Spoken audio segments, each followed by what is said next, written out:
listening to the Culture Magnetic Podcast with your host, C.R. Pendleton. What Jesus is what's going to be the key to. Hey everybody, we are really excited to be here on the podcast. We have Mark Slabaugh in the house. Good morning, good afternoon, whatever time you are listening to this. Yes, Welcome. It is a good morning. It's a good morning because you're here. Thanks. So Mark Slabaugh from Ministry Renewal, That's right? Yeah. Okay. So you've been working at this for a while, but it hasn't been that long. So how long have you been doing the Ministry Renewal thing? So I've been working with churches as a consultant for almost 6 years, but I launched my own company, Ministry Renewal, about 6 months ago. So we help churches increase generosity. So awesome. Coming into this space and understanding what it takes to grow generosity, either at the pace of vision or at the pace of attendance, that's where we help churches. Excellent. We love this stuff. I will tell you that when I was checking through your website, because I've known you for a while. We've actually worked together at a professional level. That's right. In another scene. But I was really excited to hear what you were doing, and I wanted to see what that was being translated through your website. And you had talked about leadership. Leadership is a high priority for you. And that speaks to my heart because I am all about leadership development. So you have a long history in the church world. So tell me about your past and your experience and that leadership element there. Mm-hmm. I served as a pastor in a couple different roles in the local church for 17 years before coming into this kind of area of consulting or leadership coaching, if you will. And so in that local church experience, youth pastor, associate pastor, lead pastor, executive pastor, that gave me really an understanding of the ripple effects of when you make a leadership decision, how things play themselves out into other areas of ministry. Yes. And so the broad and the depth of just grabbing a hold of how decisions play themselves out and really getting the sense of, okay, church is a very dynamic, a very moving beast that in some ways, if left untamed, it'll do its own thing, right? And so pastors oftentimes find themselves in places where, man, this is something that I don't even really know how to grab my arms around. How do we turn this thing? And that's where we come in to help. Very good. That's awesome. And so we had a little chance to talk about some things, and you have some great tools to help churches and pastors in this process. And one thing that was exciting, we are called Culture Magnetic, and we care about culture. And one thing when I was talking with you, this is a culture of generosity that you're looking to create. And I think people don't understand how much culture is such a key element to all of this. Mm-hmm. So do you want to elaborate a little bit on the culture of generosity that you're looking to help pastors instill? Well, backing up to this area of generosity, why I call it generosity, and pastors being afraid of the money conversation, if you will. Yes, yeah. Okay, so the money conversation, yeah, that is a place where people will push back because you're focusing in on money. But if we can talk about generosity and the heart of generosity and why people are motivated to be generous and how that reflects biblical principles, if you make this a discipleship conversation, people will be attracted to it. Yeah. And that's the culture you want to create, is where people will be attracted to generosity and to generosity that fuels the work of the local church. Because, I mean, you and I think we would agree the local church is the best investment that's out there. Absolutely. And so if you can invest in the local church, the benefit of that, the return on that investment, if you will, is fantastic. And so how do we invite people into that as opposed to the perspective of how do I get more money out of your wallet? Right. That's a totally different conversation. And that's totally the fear. Like when people hear, they have a response to that, and a lot of times there is pushback, right? Mm-hmm. And that's what pastors are fearing sometimes is that pushback, because it tends, or maybe if the conversation is all about money, that's the end result. There's going to be pushback about it, but it's not really about money, is what you're saying. Right. Someone smarter than me said this. Generosity is not a math issue; it's a heart issue. Yeah. If we only deal with math, yes, you're going to get pushback. Yeah. But if we can deal with heart, then we've got something. Oh, that's good. And that's what the culture is about, dealing with heart. So in that process, one of the things that you gave me that you're working on right now, it's a tool. You have an outline, and so I wanted you to share that a little bit. We might even be able to throw it up on the screen.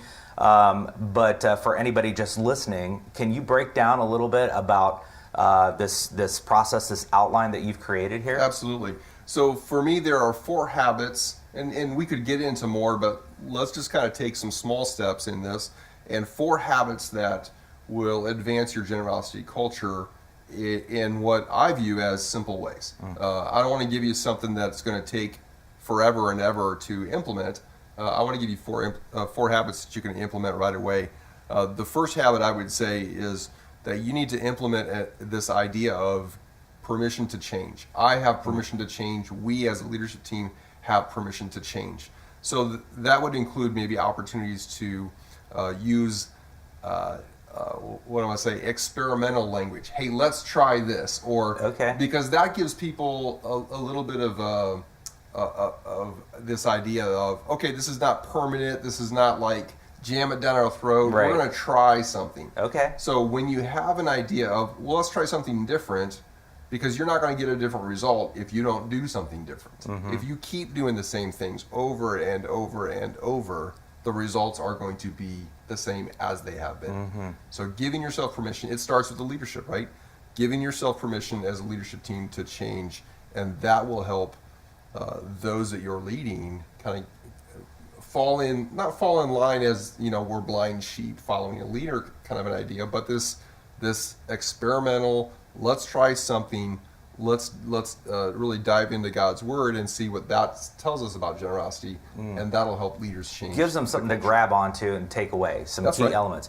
So you have some key points on here, and they're kind of questions, but I guess you could put them in that sort of way. But like when I'm reading this thing, there's even defining what a generosity culture is and new habits and patterns to pursue.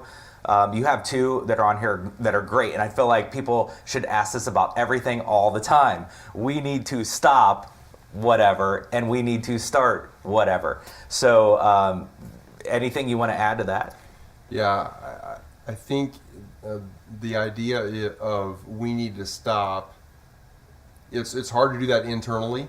It's hard to do that within your own circle when you are kind of continuing to do something. That's why your wife always tells you something and you're like, wait, what? And her challenge helps you. That never happens in my life at all. Right. Because she gives me that outside perspective, and she's, what are you doing that for? And it really helps get you better. So an outside perspective, one of the things that I would challenge pastors to stop doing is this phrase, and I talk about it a little bit later in the checklist as well, is this idea of meeting budget. Meeting budget is really it's an organizational perspective. Yeah. Meeting budget is about the church as an organization. It has nothing to do with the discipleship. It has nothing to do with the giver, and it is not motivating at all. Yeah. So one of the things I would say to you is, don't ever say, help us meet the budget. Don't ever say that again. Okay. Because it's not motivating. And let's say, for example, your annual budget at your church is $2 million, okay? A lot of churches are kind of in that space. I know there's some that are smaller and some that are larger, but let's say your annual budget is $2 million. To the average giver or the average attender, and they view your budget as $2 million. Is that enough? Is that too much? How Right. are they supposed to contextualize that number? It really has no context behind it.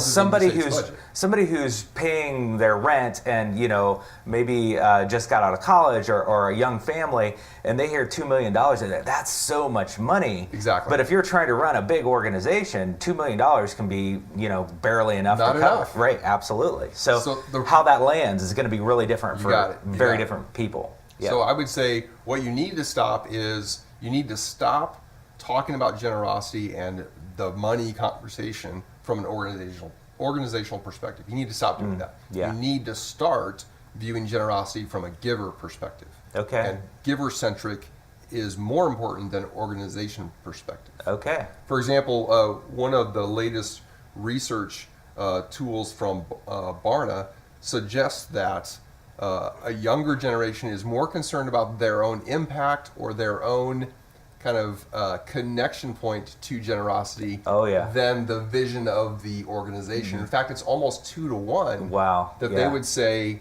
okay, I'm more motivated by my own impact in this than I am by the vision that's cast. Interesting. So that really kind of blows apart this idea that, well, I'll just get up on a Sunday morning and preach and cast vision and everybody's going to fall in line.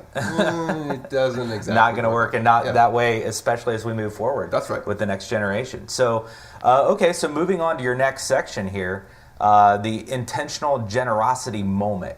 What's that about? So part of that culture change is also identifying how do we want to talk about money, stewardship, generosity, whatever your word is. You want to be intentional about how you talk about that. So if we're going to use the word generosity, if we're going to use the word stewardship, what I find, and you can speak to maybe times where you were a campus pastor in leaning into this as well. When I had that offering time, when they said to me, hey, Mark, you've got the offering this week, here's what I was doing. I was waiting for the worship leader to nod at me when it was my time to go up, because I didn't want to screw this thing up, right? I wanted to be like up there at the right time and not too soon. Right. And then I wanted to make sure I was doing the proper handoff when I would leave. I put no thought, no construct into what I'm actually going to say. Yes. I would just get up there and we would do the same thing over and over. And that happens with so many things in life in general. And if you're trying to run a business, a lot of times people are more concerned with executing whatever it is than the content that's a part of it. We see that a lot with social media and how churches handle it. We have to have something, but then they're not actually leveraging it because the content isn't very good, right? So that's the same situation you're dealing in here with a culture of generosity. So many churches will have what I'll call an offering moment. Many churches have that. Several of my clients don't pass a plate, if you will, or pass a bucket, bag, whatever the thing is in your church. They'll do maybe a box in the back or something like that. But there's still a point in time in which you can talk about generosity, include generosity. Maybe it's just telling a story about generosity within a sermon context. Or at the end of the service as you're wrapping up, you can tie in the value of generosity in the time of your service, even if you don't have an quote-unquote offering moment where 12 ushers come down in suit and ties and pass a brass plate and all that kind of stuff. I have to hijack this a little bit right here because that is a thing, right? If you talk with churches enough, there's this. There has been a lot of change in that space where people aren't passing the basket, so to speak. And what's your opinion on that? Do you have any thoughts on that? Are you steering churches in a particular direction? What would you say to a church that's maybe like, well, we've been thinking maybe we shouldn't pass the basket, or we're thinking like we, just want to do the thing in the back and that's what we want to do. So what do you say to that? Well, I think number one, culture and context drives how that application plays itself out. So I want to know more about the church's culture and context in that than rather just to say, oh, you should totally do this. I will say, though, the culture drives this. How do you want to talk about generosity? I mean, I see it all the time as I look at churches' websites and they say, we value generosity. Well, if you value generosity, if you put up that placard of, generosity is one of our core values, okay, well then you should talk about generosity. It should not be something that you hide. I've been sitting in church services where they basically get up and they say, okay, now is our time for offering, and then they move on to something else. And so these 12 ushers in suit and ties come up and they pass these plates. Well, there's an assumption, there's an unstated assumption you're going to give, and here it comes. And so you're assuming without any kind of explanation, without any context, kind of discipleship, you're not leading them in that way. You're just assuming it's going to happen. See, this is incredible, and one of the things that I try to drive home when I'm talking with churches and pastors and leadership is celebration. And so if you're going to engage this and you're going to present people an opportunity to engage this process, wouldn't it be awesome if you just leveraged that a little bit and told people what is going on, the great things that are happening as a result of their giving? So what would you say to that? Like, how would you address them as far as encouraging them to leverage that or use it? Absolutely. So one of the best things you can do, let's say you're having a baptism service, okay? And our church is getting ready to have a baptism service here in 2 weekends. And one of the best things you can do is have that offering moment immediately following your baptism. Here's what I would say. So you can, pause this podcast, get out your pen and paper, write this down. I'm going to give you a free offering moment right here. This is awesome. This is what you should do. After the baptism, you should get up and say, friends, can I just tell you, the 12 people that just witnessed, I want to live for Jesus. Yeah. The decision that they have made to get to this place of, yes, I need Jesus in my life. Yes, I want to confess my sins. I want him to come in and change my life. And I want to declare that in front of you here today. The process, the environment, the atmosphere to be conducive to that kind of decision for discipleship for Jesus happens every week here at our church. Yes. And so today, as you see these 12 people, or however many it is in your church, as you see these 12 people make that outward expression of Jesus' power in their lives, you need to know that your generosity fuels that environment each and every week. Incredible. So today, as we do our offering, just know your offering makes a difference for Jesus Christ. That's awesome. I hope everybody paid attention to that. We will definitely make sure that we come back and make that a point. This was an incredible piece of information from Mark here. So now, if in your culture and context, if you want to say, okay, we pass a plate, we don't pass a plate, either way, number one, you're selling yourself short in discipleship if you don't have an offering moment, if you will. If you don't have a generosity moment, if you never talk about it, then number one, take it off your website that you value generosity, because you don't. Yes, okay. Great. But if you value generosity and you want your people to experience freedom and generosity and what it means to invest into the local church, you've got to do those kinds of things. So celebrate it. And if you're, let's say you don't pass a plate, your offering is, you can do it via mobile or you can put it in the box on the way back, then here's what you say, tag this on to what we just finished a couple minutes ago. As you think about your own generosity here this morning, you can do it either via your mobile device, or you can put it in the box on the way back. And that's huge, by the way. So tell us a little bit about how people are engaging mobile and how churches should be leveraging that if they're not. If you do not have any kind of electronic giving platform, in other words, the only way people can give to your church is if they write a check, put it in the mail, or they hand it to an usher, whatever. If you have no electronic options, then what you need to do is you need to get mobile giving. That's the first one I would do. That is important. You can do it on your website. You can do all those other things, but I would do it via mobile. Okay. Here's why. More so than a kiosk, because a kiosk can only handle a finite number of people each and every Sunday, right? Yeah. So however many people you can line up behind that and however fast they can. But everybody has a mobile phone. Yes. And so I don't want to get off too much on this, but it is so important because we're talking about the next generation here. Everyone, we live on our mobile devices, and that isn't going to change. So this is going to be absolutely important for churches as we move forward to engage technology. And sometimes it feels daunting if it's the small church and they don't have a lot of resources, but it's not that expensive, right, to get into this. There's some great platforms, some great options that are out there, and you're the guy to talk to about this kind of stuff, right? So the space is changing all the time. There's new players. I do have some that I would recommend over others based on kind of different variables within your church. But I would say, number one, don't value the integration with your systems above user interface. In other words, yes. How long does it take to give? Okay. If it's on a mobile device, it needs to take less than 30 seconds. Okay.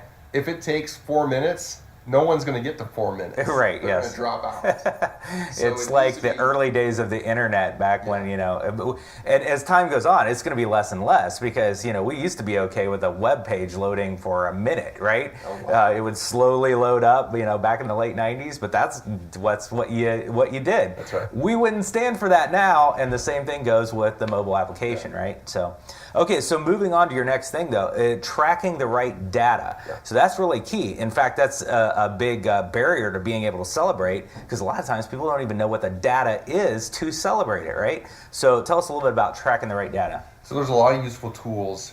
Churches are using, they're using Breeze, or they're using Planning Center, or they're using Fellowship One. There's some good tools out there that are helping bring some insight into what's happening within your church. And I would say, really, you can get too much data, right? If you're watching any sports right now, they're talking about analytics and they're bringing all these different statistics in, and the quarterback. I thought there was only one quarterback rating, passer rating. Now there's like QBR, and there's all this other stuff that they're bringing into the conversation when I watch a football game. You can do the same thing with your church giving data. You can be looking at too many data points that actually you can't do anything about. Yeah. And it's just kind of numbers that overflow you with information and don't really give you action points. So I would say make it simple. One of the first things I would track is new givers in a year. Okay. And how much have they given in that year. Okay. So let's take a year in review. Looking at 2018, how many households gave for the very first time in 2018, and how many dollars did they give as a representation of that? You can go back and do the same thing for 2017. So is there any growth there? Are we attracting new givers? Right. That should tell you something about Yes. how you talk about, so go back a point, intentional generosity moment. How you talk about generosity is either going to attract or detract new givers. Yes. That's awesome. So that would be the first one. The second one, very conversely to that, would be lapsed givers. Okay. So someone who had a giving history but then stopped giving for, I put it at 90 days, because once they stop giving for 90 days, you're kind of at a break point of they're either getting ready to leave or they have already left. Yeah. So in that 60 to 90 days, you have enough time frame to see a behavior change and something to do about it. If you wait, they haven't given for a year, they're long gone. Yeah. So, but the insight behind that is what produces a behavior change? Usually, external factors. So a job change. A couple of quick stories on this, where in identifying lapsed givers, it helped us see something and pay attention to something that we didn't know was happening. Yeah. So two stories on that. One is a pastor noticed that a couple that helped him plant the church 9 years ago had not given for 90 days. Okay. He called him up. I know this guy. He's one of my good friends. I'm going to call him up. So he calls him, and he says, "Pastor, it is unreal that you are calling me right now. I am heading to the courthouse. My wife and I are filing for divorce today." Oh, wow. Pastor says, "No, you're not. I'm going to meet you there. We're going to at least have a conversation first." So he was because of paying attention to data, Yeah. to have a pastoral conversation, that made a difference. Now, I don't know if he was able to save the marriage or not. Right. But because of that, he was able to pay attention to something and have a pastoral That's conversation, incredible. not Yeah. a financial conversation. Absolutely. That's awesome. Second conversation, or second story about that lapsed giver identification, another gentleman told his pastor, he said, "Yeah, my mother-in-law has moved in with us. Every bit of spare minutes, spare change, everything is going into her last days as she stays with us." Wow. He doesn't need a financial conversation, right? He needs a pastoral conversation. Yeah. He needs someone who's just there with him through the journey. Yeah. And so the data can help you have better conversations rather than you're just walking by everybody on a Sunday and you're just patting everybody on the back and everybody acts like everything's okay. Right. The data can help you ask better questions. That's great. And that actually leads to the identify and disciple generosity pace setters, because you'd have to have that data to be able to do that. So address that a little bit for us. So generosity pace setters for me is this idea that there are people, number one, who are leading the way in generosity. Number two, they see your church as a place worth investing in. And then also, they probably have the gift of giving. They enjoy doing that. Yeah. So if they love my church, if they are already invested in it, why wouldn't I spend a little intentional time with them? Absolutely. I just don't understand the pushback on that. Now, Right. obviously, we don't want to treat them with favor, okay? With greater favor than someone else. I Right. totally get that.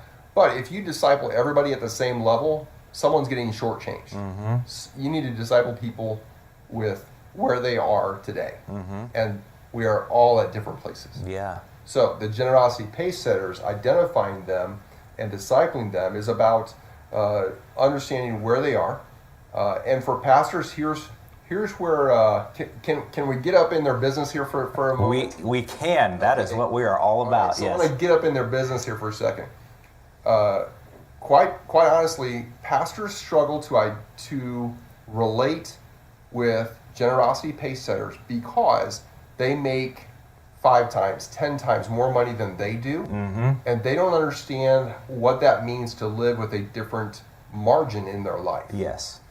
So the challenge and opportunity for a pastor is to come in and get an understanding of what it means to live with a higher level of income than what a pastor has. Yes.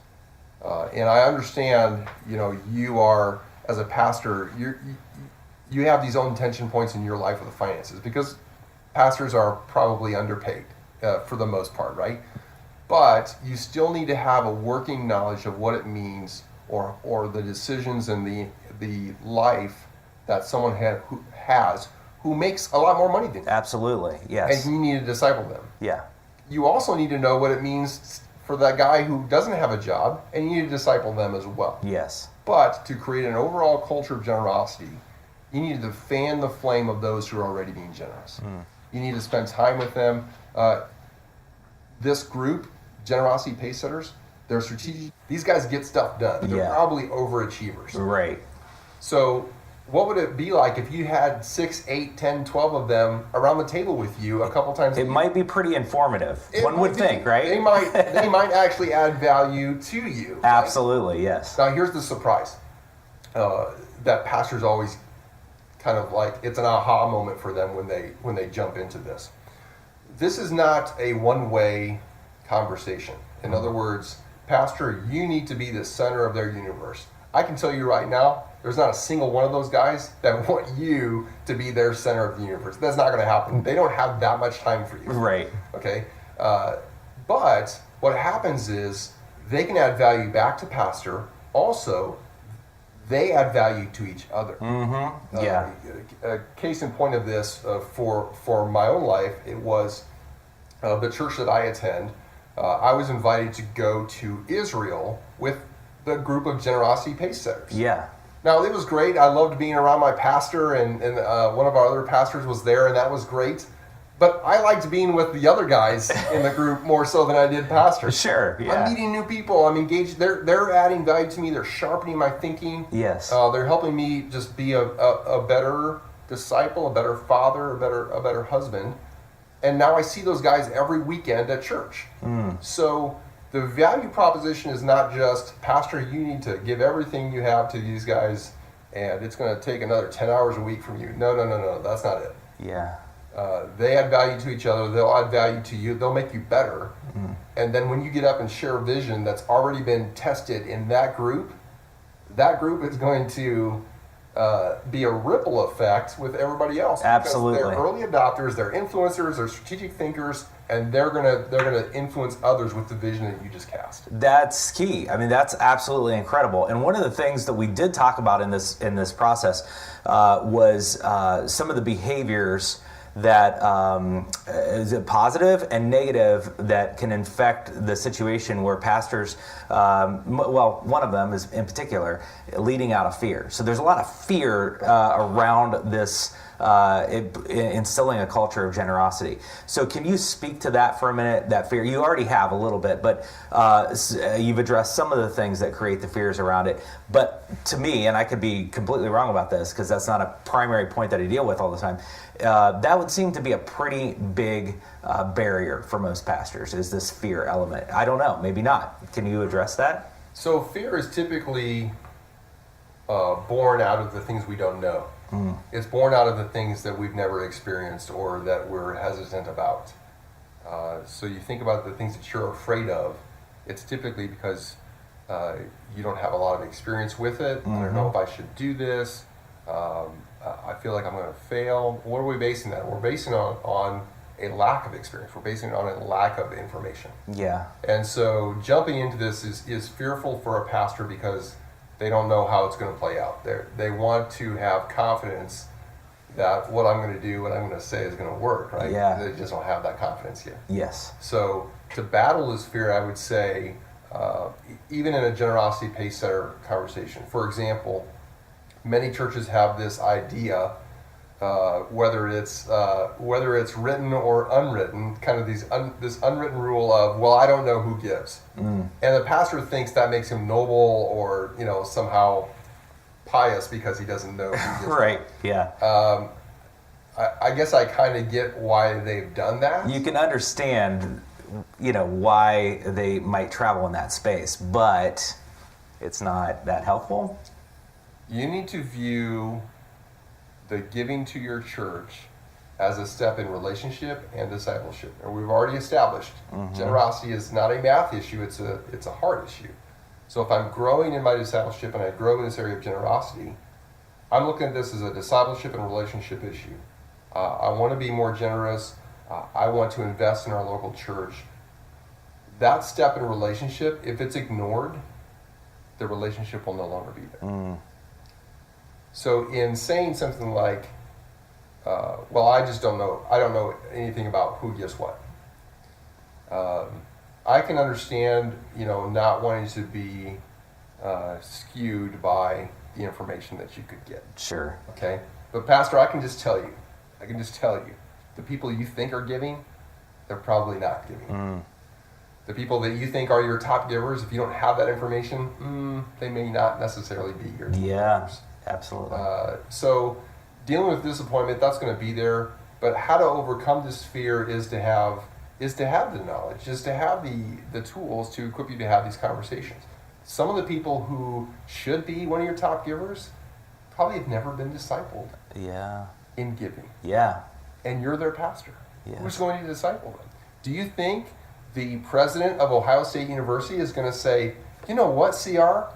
You shouldn't give to Ohio State. You should give to your church. Right. No, he's not going to do that. You're right. He's going to say, we've got a place for you here. Yeah. We've got a place for you. So, yes, it gets a little, maybe delicate is the right word. Sure. We're not Ohio State University. We're not at a place of, where my title is Director of Development. But you need to understand how to disciple that group. Yeah. And some of the people that could have the potential to be some of your top givers probably are not because they haven't been discipled. Discipleship, it's a key element here. Again, we're coming back to that leadership development thing, and it centers around discipleship. So that's a great place to circle back around here. So I really appreciate you coming on the program and talking about this. This has been incredible. I highly encourage anybody who's in pastoring or leadership within their church, pay attention to these things and look you up. Ministry Renewal is your company. And tell us, do you have anything on the horizon going to come up here in the next few weeks or months that our listeners should know about? Well, I would highlight two things. One, if you want more about this culture generosity checklist and me unpacking more of these 4 habits, go to ministryrenewal.com/checklist. Okay. And we'll have all of that there for you. Second, if you're a pastor and you want to travel to Texas in the month of February, go to texasministryconference.com, and I'll be speaking at the Texas Ministry Conference. Awesome. That's in Houston in February. I can tell you, if you're in the Midwest or if you're in the North, going to Houston in February is a pretty nice. Get a little bit better weather than here. Just a little bit. Yeah, it's good. It's good. So yeah, middle of February, TexasMinistryConference.com. Okay, awesome. Well, again, thank you, Mark Slabaugh. Really appreciate having you here. Thank you to our listeners, everybody who's tuning in. We've got some more great stuff, some great interviews coming up in the coming weeks. So stay tuned right here. All right, thanks, Mark. Thanks.